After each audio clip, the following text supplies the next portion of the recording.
If there is a copyright claim against you on YouTube, you will probably know about it as soon as you upload.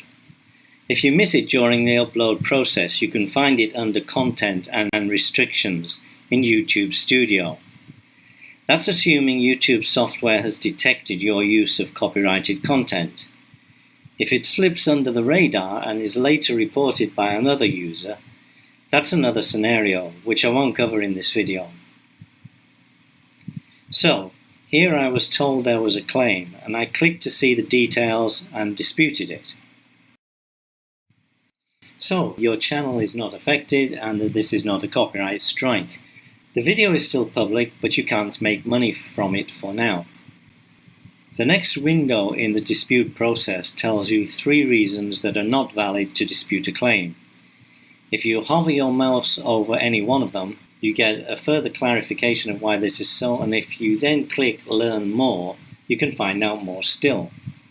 So, basically owning a copy of the song or video, or not making money from it, or giving credit to the copyright owner are not considered valid reasons. And the only way you can go any further is if you agree with that, and still have some other reason to dispute the claim. So, here I've chosen fair use. There are a variety of possible reasons you may feel covered by fair use, and YouTube provides some to choose from. YouTube also points out some of the things courts generally consider in such cases, such as how much of the original material has been transformed, and they give you some examples and warn that this varies from jurisdiction to jurisdiction. Next, you enter your justification for believing you are covered by the principle of fair use. And here's mine.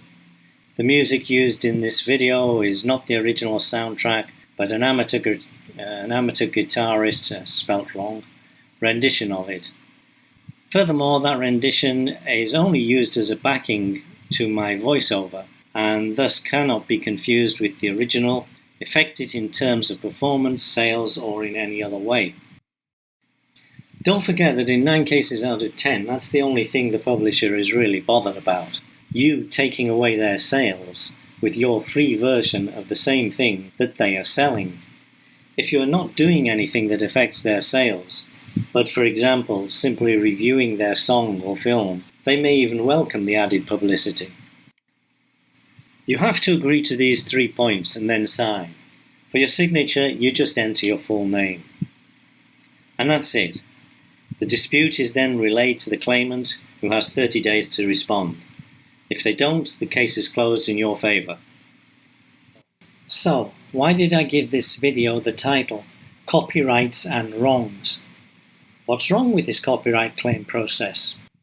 Just a couple of tiny little things, but I feel they are critical. Throughout the process you've just seen, the copyright claimant is referred to as just that, the copyright claimant.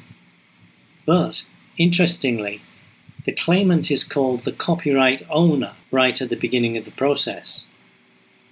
To me, the purpose of this is obvious, to strike fear and awe in the heart of the video creator. Most people would think, oh my God, the copyright owner! I'm in violation of copyright. I didn't realize. And then they would quickly agree to one of the 3 options to remove the music. If I had done that, I would have ruined the video. Instead, I disputed it, and as you can see here, I was successful in my dispute. And a quick look in my email mailbox reveals that I usually am successful in such disputes. In fact, I have had about 40 disputes so far and been successful in every one of them. So, if you get a copyright claim on something you've used in a video, it may sometimes be worth your while to consider whether it's worth disputing. The whole process only takes a matter of minutes. Okay, that brings us to the end of this video, which is part 1.